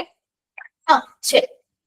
അപ്പൊ മിസ് അതിനനുസരിച്ച് ഈ പോർഷൻസ് തീരുന്നതിനനുസരിച്ച് ഏതെങ്കിലും ചാപ്റ്റേഴ്സ് എടുക്കാം കേട്ടോ. മേ ബി ICU ആയിരിക്കും എടുക്കാൻ പോകുന്നത് തോന്നുന്നു. അല്ലെങ്കിൽ അതിനനുസരിച്ച് ഏതാണോ ചാപ്റ്റേഴ്സ് തീരാത്തത് അത് നമുക്ക് നോക്കാം കേട്ടോ.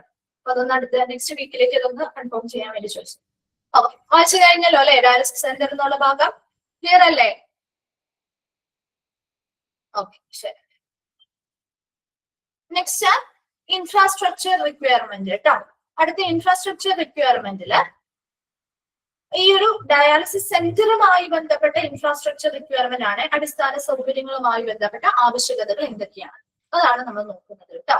First point, the dialysis area should be provide with air conditioning. Dialysis ചെയ്യുന്ന ഏരിയ എയർ കണ്ടീഷനിങ് ചെയ്തിരിക്കണം. അത് ഒന്നാമത്തെ റിക്വയർമെന്റ് ആണ്. രണ്ടാമത്തെ requirement, each machine should be at the center of an adequate area to permit easy movement of personnel and resuscitation equipment whenever needed. അതുപോലെ എല്ലാ മെഷീൻസും നമുക്ക് dialysis ചെയ്ത ജിജിനോട് തന്നെ ചോദിക്കാം അല്ലെ? എങ്ങനെയാണ് ജിജി നമ്മുടെ ആ ഒരു ഡയാലിസിസ് ഏരിയയില് എക്യുപ്മെന്റ്സ് ഒക്കെ സെന്ററിലാണോ പ്ലേസ് ചെയ്യാറ്? കൊടുക്കുന്ന ആ ഒരു റൂമില് അല്ല. ഇപ്പൊ ഓരോ ഹോസ്പിറ്റലിനനുസരിച്ച് സാധാരണ ഇതിൽ പറയുന്നതിനനുസരിച്ച് നമ്മുടെ ഒരു ഡയാലിസിസ് മെഷീൻസും കാര്യങ്ങളൊക്കെ സെൻട്രൽ പ്ലേസ് ചെയ്യാന്നുള്ളത്. അപ്പൊ നമ്മുടെ സ്ഥലപരിമിതികൾക്ക് അനുസരിച്ച് മാറ്റങ്ങൾ ഉണ്ടാകാം. ഇവിടെ ഉദ്ദേശിക്കുന്നത് ഒരു സെൻട്രലിൽ തന്നെ പ്ലേസ് ചെയ്യുന്ന കുറച്ചും കൂടി എന്താണ് വളരെ അഭികാമ്യമായിട്ടുള്ള ഒരു രീതിയാണ് പറയുന്നത് കേട്ടോ. അപ്പൊ ഇവിടെ ഒരു ഡയാലിസിസ് സെന്ററില് മെഷീൻ എന്ന് പറയുന്നത് അവിടെ ഉപയോഗിക്കുന്ന ഓരോ മെഷീൻസും should be at the centre of an adequate area. ആ ഒരു ഏരിയയുടെ സെന്റർ ആയിട്ട് നമ്മൾ പ്ലേസ് ചെയ്യുകയും പെർമിറ്റ് ഈസി മൂവ്മെന്റ് ഓഫ്, അപ്പൊ അതിന് ചുറ്റുമുള്ള ജീവനക്കാരുടെ ഈസി മൂവ്മെന്റ് സാധ്യമാക്കാൻ വേണ്ടിയിട്ടാണ്. അതുപോലെ തന്നെ ഇപ്പൊ റെസിസ്റ്റേഷൻ, ഇപ്പൊ പെട്ടെന്ന് അവർക്ക് എന്തെങ്കിലും ബുദ്ധിമുട്ടുകളോ ഒരു എമർജൻസി സിറ്റുവേഷൻ വന്നാൽ CPR പോലെയുള്ള എന്താണ് റെസിസ്റ്റേഷൻ കാര്യങ്ങളൊക്കെ കൊടുക്കുന്നതിന് വേണ്ടിയുള്ള എക്യുപ്മെന്റ് കാര്യങ്ങളൊക്കെ പെട്ടെന്ന് ആവശ്യമായി വന്നാൽ ഉടനെ അത് എടുക്കാനും എളുപ്പത്തിൽ അത് ആ പേഷ്യൻസിന് കൊടുക്കാനും ലഭ്യമാക്കാനും വേണ്ടിയിട്ട് ഏറ്റവും അഭികാമ്യമായിട്ടുള്ളത് എന്ന് പറയുന്നത് ആ ഒരു റൂമിന്റെ അല്ലെങ്കിൽ ആ ഒരു ഏരിയയുടെ സെന്ററിൽ ഓരോ മെഷീൻസും കാര്യങ്ങളും പ്ലേസ് ചെയ്യാനുള്ളതാണ്. മൂന്നാമത്തത്, the layout must have facilities for safe guarding A patient privacy. അതുപോലെ തന്നെ അവിടെയുള്ള എല്ലാ ഫെസിലിറ്റീസും എങ്ങനെ ഡിസൈൻ ചെയ്യണം? പേഷ്യൻസിന്റെ പ്രൈവസി അല്ലെങ്കിൽ സ്വകാര്യതയെ മാനിക്കുന്ന അല്ലെങ്കിൽ കാത്തു സൂക്ഷിക്കുന്ന രീതിയിലായിരിക്കണം. അതുപോലെ ഒരു ഐസൊലേഷൻ റൂം വേണം. There should be distinct area for dialysis patient with conditions that need isolation to guarantee safety to patients and staff in the dialysis room. And this area should have a free water supply and drainage facility. അതുപോലെ തന്നെ ഈ ഒരു dialysis റൂമുമായി ബന്ധപ്പെട്ട് ഒരു isolation room വേണം. അതെ, ഇപ്പൊ HIV ഉള്ള പേഷ്യൻസ് ആവാം, അല്ലെങ്കിൽ മറ്റെന്തെങ്കിലും ഇൻഫെക്ഷൻസ് ഉള്ള പേഷ്യൻസ് ആവാം. സോ അത്തരത്തിലുള്ള ഇൻഫെക്ഷൻ ഉള്ള പേഷ്യൻസ് വരുന്ന സമയത്ത് അവിടെയുള്ള മറ്റ് പേഷ്യൻസിന്റെയും അതുപോലെ തന്നെ ആ ഡയാലിസിസ് റൂമിൽ വർക്ക് ചെയ്ത സ്റ്റാഫുകളുടെയൊക്കെ സേഫ്റ്റി ഉറപ്പുവരുത്താൻ വേണ്ടിയിട്ട് നമുക്ക് അതുപോലെ ഐസൊലേറ്റഡ് ആയിട്ടുള്ള റൂമുകൾ പ്രൊവൈഡ് ചെയ്യണം. അതുപോലെ ഈ ഒരു ഏരിയാസുമായി ബന്ധപ്പെട്ട് ഫ്രീ വാട്ടർ സപ്ലൈയും ഡ്രെയിനേജ് ഫെസിലിറ്റികളും കാര്യങ്ങളും ഒക്കെ പ്രൊവൈഡ് ചെയ്തിരിക്കണം. നെക്സ്റ്റ് ഫിഫ്ത് പോയിന്റിൽ പറയുന്നത് the dialysis center shall exhibit apt signage which shall be in at least 2 languages. അതുപോലെ തന്നെ കൃത്യമായിട്ട് പേഷ്യൻസ് പാലിക്കേണ്ട കടമകള്, സ്റ്റാഫുകൾ പാലിക്കേണ്ട കടമകൾ, അല്ലെങ്കിൽ അവരുടെ അവകാശങ്ങളും അവരുടെ റെസ്പോൺസിബിലിറ്റീസ് മുതലായ കാര്യങ്ങളെ കുറിച്ചും അതുപോലെ തന്നെ ഇപ്പോ ഡയാലിസിസുമായി ബന്ധപ്പെട്ട കാര്യങ്ങളെ കുറിച്ചും ഒക്കെ ഉള്ള സൈൻ ബോർഡുകൾ അല്ലെങ്കിൽ മുന്നറിയിപ്പ് ബോർഡുകളോ മറ്റു ബോർഡുകളോ ഒക്കെ എക്സിബിറ്റ് ചെയ്യുക അല്ലെങ്കിൽ പ്രദർശിപ്പിക്കുക. അത് അറ്റ്ലീസ്റ്റ് 2 ലാംഗ്വേജിലെങ്കിലും, അതായത് നമ്മുടെ local language may be English ആയിരിക്കും, അല്ലെങ്കിൽ അങ്ങനെയുള്ള ഏതെങ്കിലും 2 ലാംഗ്വേജിൽ അത് പ്രദർശിപ്പിച്ചിരിക്കണം. അപ്പൊ ഇത്രയും നമ്മുടെ ഒരു ഡയാലിസിസ് സെന്റർ അല്ലെങ്കിൽ ഡയാലിസിസ് ഏരിയയുമായി ബന്ധപ്പെട്ടുള്ള ഇൻഫ്രാസ്ട്രക്ചർ റിക്വയർമെന്റ്, അപ്പൊ ഇതൊരു ഡയാലിസിസ് സെന്ററുമായി ബന്ധപ്പെട്ടുള്ള ഇൻഫ്രാസ്ട്രക്ചർ റിക്വയർമെന്റ് ആണ്. ഇവിടെ ഒരു ഡയാലിസിസ് ചെയ്യുന്ന ഒരു ഏരിയ എയർ കണ്ടീഷനിങ് ചെയ്തിരിക്കണം. രണ്ടാമത്തത് ആ ഒരു ഏരിയയുടെ സെന്ററിലായിട്ടായിരിക്കണം ഓരോ മെഷീൻസും പ്ലേസ് ചെയ്യേണ്ടത്. അതിനനുസരിച്ച് നമുക്ക് ആ ഒരു പേഴ്സണൽസിന്റെ ജീവനക്കാരുടെ ഈസി മൂവ്മെന്റ് സാധ്യമാക്കാനായിട്ട് സാധിക്കും. അതുപോലെ പെട്ടെന്ന് ഒരു റെസിസ്റ്റേഷൻ എക്യുപ്മെന്റോ കാര്യങ്ങളോ ആവശ്യമായി വന്നാൽ അത് ഉപയോഗിക്കാനും സാധിക്കും. മൂന്നാമത്തത് അതിന്റെ ആ ഒരു ലേഔട്ട് അല്ലെങ്കിൽ അതിന്റെ ആ ഒരു ഡിസൈൻ എന്ന് പറയുന്നത് അവിടുത്തെ പേഷ്യൻസിന്റെ പ്രൈവസി അല്ലെങ്കിൽ സ്വകാര്യതയെ സേഫ് ഗാർഡ് ചെയ്യുന്ന അല്ലെങ്കിൽ സംരക്ഷിക്കുന്ന രീതിയിലുള്ള സൗകര്യങ്ങളായിരിക്കണം അവിടെ ഡിസൈൻ ചെയ്ത് രൂപപ്പെടുത്തേണ്ടത്. അതുപോലെ ഒരു ഐസൊലേഷൻ റൂം വേണം.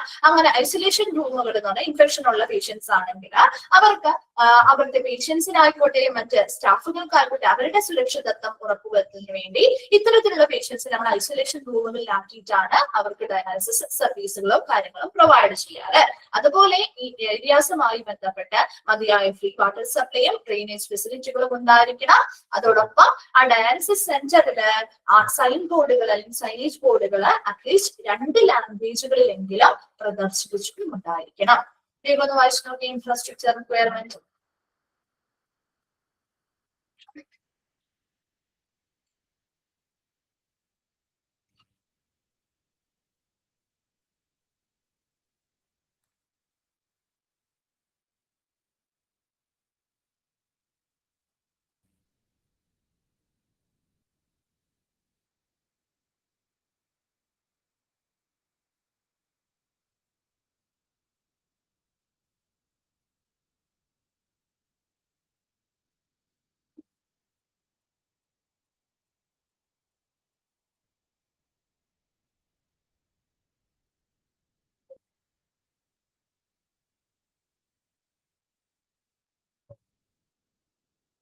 Second point, each machine should be at the centre of an adequate area. അവിടെ മതിയായിട്ടുള്ള ഏരിയയിൽ ആ സെന്ററിലായിട്ട് ഓരോ മെഷീൻസും സ്ഥാപിക്കുക. അതിലൂടെ നമ്മുടെ അതിനു ചുറ്റും അവിടെ നമുക്ക് അവിടെയുള്ള പേഴ്സണൽസ് എന്ന് പറഞ്ഞാൽ അവിടുത്തെ സ്റ്റാഫുകളാണ്, ജീവനക്കാരുടെ എളുപ്പത്തിലുള്ള മൂവ്മെന്റ് നമുക്ക് സാധ്യമാക്കാൻ പറ്റും. അതുപോലെ തന്നെ ഇപ്പോ പെട്ടെന്ന് ഒരു എമർജൻസി സിറ്റുവേഷനോ കാര്യങ്ങളോ വന്നാൽ അവർക്ക് CPR മറ്റു കാര്യങ്ങളോ ഒക്കെ കൊടുക്കുന്നതിന് വേണ്ടിയുള്ള റെസിസിറ്റേഷൻ എക്വിപ്മെന്റ് ആവശ്യമായി വന്നാൽ അതും നമുക്ക് എളുപ്പത്തിൽ സെന്ററിലാണ് പ്ലേസ് ചെയ്തിരിക്കുന്നത്, എളുപ്പത്തിൽ എടുത്ത് കൊടുക്കാനായിട്ട് ചെയ്യാനായിട്ട് പറ്റും.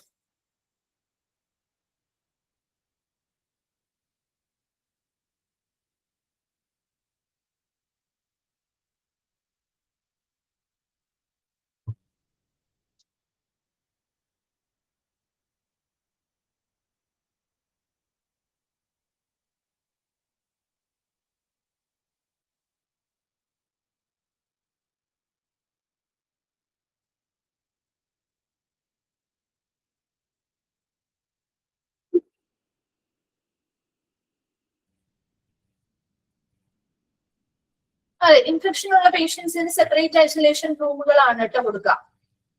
അത് ഏത് തരത്തിലുള്ള ഇൻഫെക്ഷൻ ആണെങ്കിലും അത് മറ്റുള്ളവർക്ക് പകരാതിരിക്കാൻ വേണ്ടി സ്റ്റാഫിന്റെയും മറ്റു പേഷ്യൻസിന്റെയൊക്കെ സേഫ്റ്റി ഉറപ്പുവെക്കാൻ വേണ്ടിയിട്ടാണ്.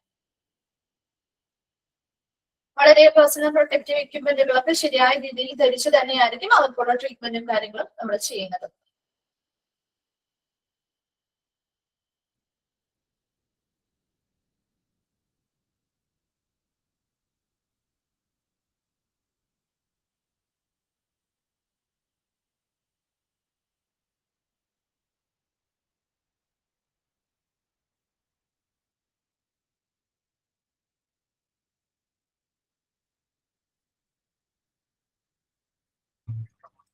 ഫിഫ്ത് പോയിന്റിൽ പറയുന്നത് നമ്മളെ സൈൻ ബോർഡുകൾ വെക്കില്ലേ, വാർണിംഗ് ബോർഡ്സ് അല്ലെങ്കിൽ മുന്നറിയിപ്പ് ബോർഡുകൾ പോലെയുള്ള കാര്യങ്ങളൊക്കെ പ്രദർശിപ്പിക്കാറില്ലേ.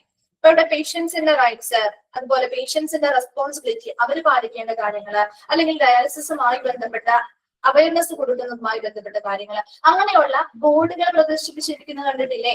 സോ അത്തരം കാര്യങ്ങള് പേഷ്യൻസിന് മനസ്സിലാവുന്നതിന് വേണ്ടി അറ്റ്ലീസ്റ്റ് 2 ലാംഗ്വേജിലെങ്കിലും അത് പ്രദർശിപ്പിക്കുന്നുണ്ട്, 2 ഭാഷയിലെങ്കിലും. ഇപ്പൊ ചിലപ്പോ ഇപ്പൊ മലയാളമായിരിക്കും നമ്മുടെ കോമൺ ലാംഗ്വേജ് മലയാളം ആയതുകൊണ്ട് മലയാളത്തിലും ഇംഗ്ലീഷിലുമാണ് സാധാരണ നമ്മുടെ ഹോസ്പിറ്റൽസിൽ കാണാറ്. അല്ലെങ്കിൽ അത് ഓരോരുത്തരുടെയും സ്റ്റേറ്റിനനുസരിച്ച് മാറാട്ടാം. അപ്പൊ അങ്ങനെ ഏതെങ്കിലും 2 ലാംഗ്വേജിലെങ്കിലും അത് പ്രദർശിപ്പിച്ചിട്ടുണ്ടായിരിക്കണം, അതാ ഉദ്ദേശിക്കുന്നത്. ഓക്കെ, ക്ലിയർ ആണല്ലോ? വായിച്ചു കഴിഞ്ഞോ?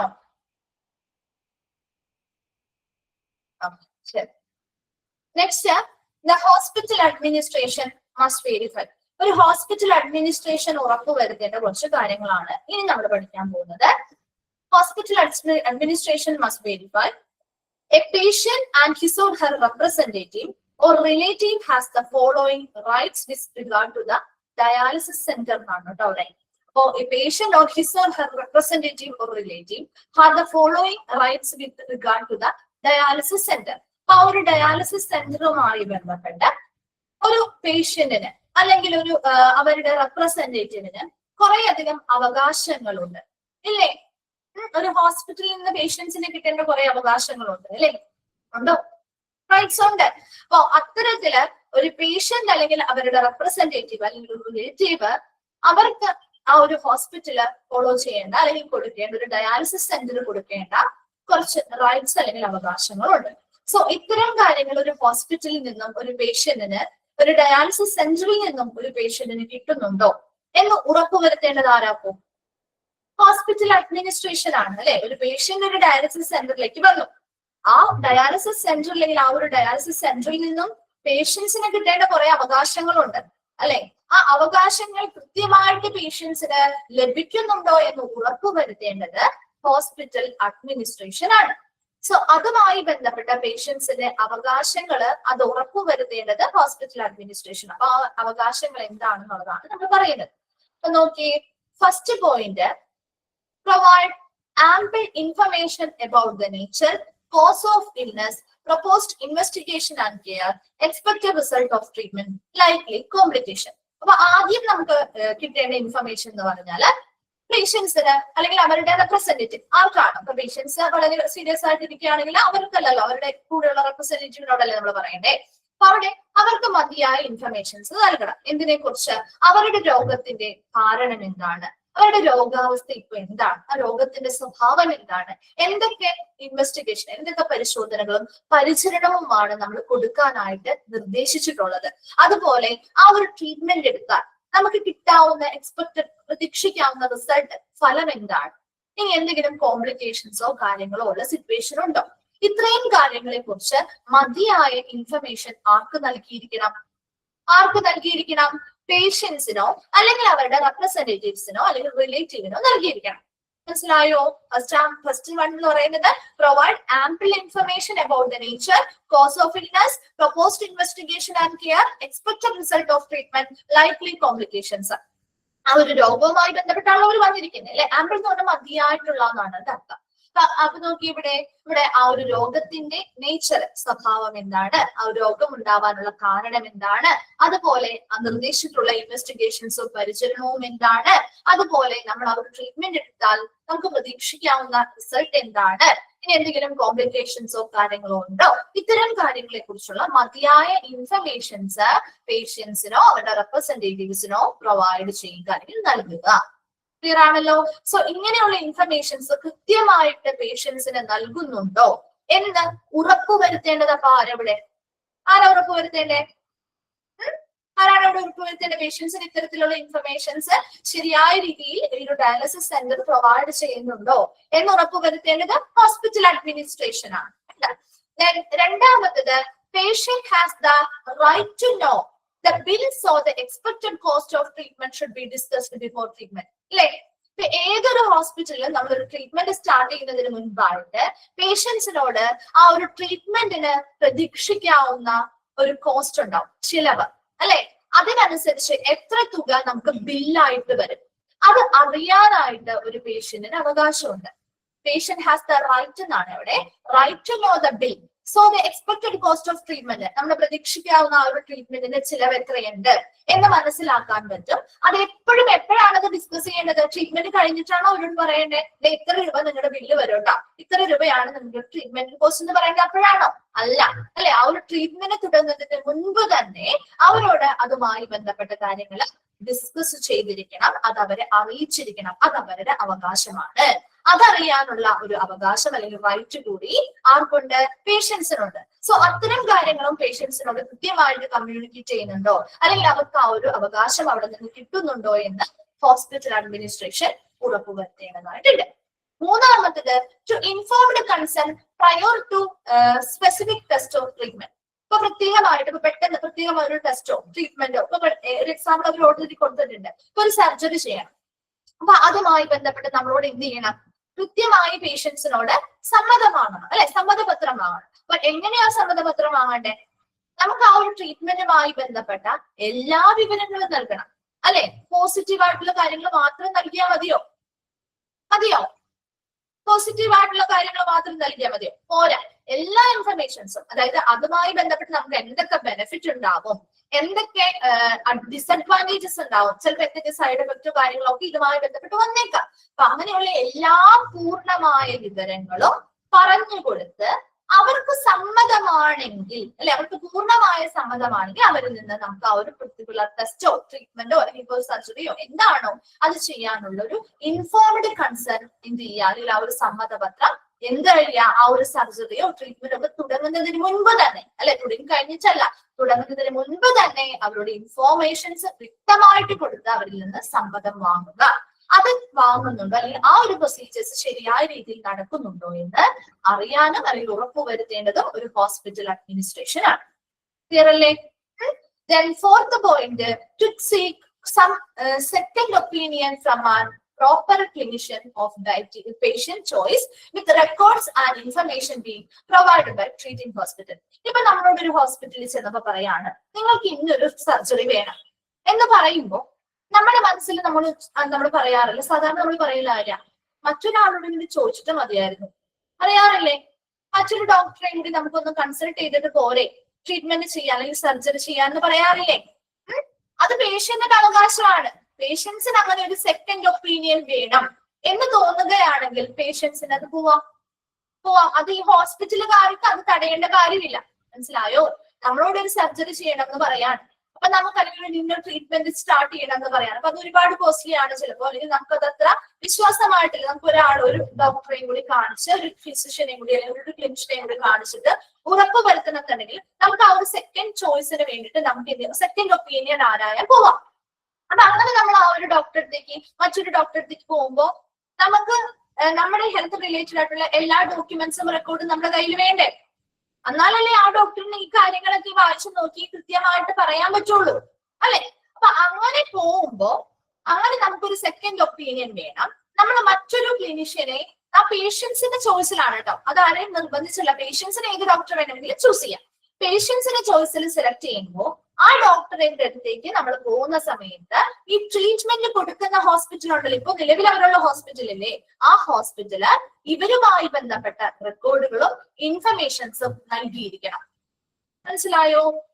അത് അവരുടെ അവകാശമാണ്, അത് കിട്ടുക എന്നുള്ളത്. അപ്പൊ അതുണ്ടെങ്കിൽ മാത്രമേ മറ്റൊരു ഡോക്ടറിനാണെങ്കിലും ഇതിനെ കുറിച്ച് കൃത്യമായ ഒരു അഭിപ്രായം പറയാൻ പറ്റുള്ളൂ, അല്ലെ? സോ അത്തരത്തിലുള്ള കാര്യങ്ങൾ ആ ഒരു പേഷ്യൻസിന് കിട്ടുന്നുണ്ടോ എന്ന് ഉറപ്പുവരുത്തേണ്ടതും ഒരു ഹോസ്പിറ്റൽ അഡ്മിനിസ്ട്രേഷൻ ആണ്. സോ മിസ് ഇന്ന് ഇത്രയും വരെ എടുക്കുന്നുള്ളൂ. 4th പോയിന്റ് വരെ പറഞ്ഞിട്ടുണ്ട്. നെക്സ്റ്റ് ക്ലാസ്സിൽ വരുമ്പോൾ അവിടെ വരെ ഒന്ന് വായിച്ചിട്ട് വരാം. ബാക്കി നമുക്ക് നെക്സ്റ്റ് ക്ലാസ്സിൽ കണ്ടിന്യൂ ചെയ്യാം കേട്ടോ. Thank you.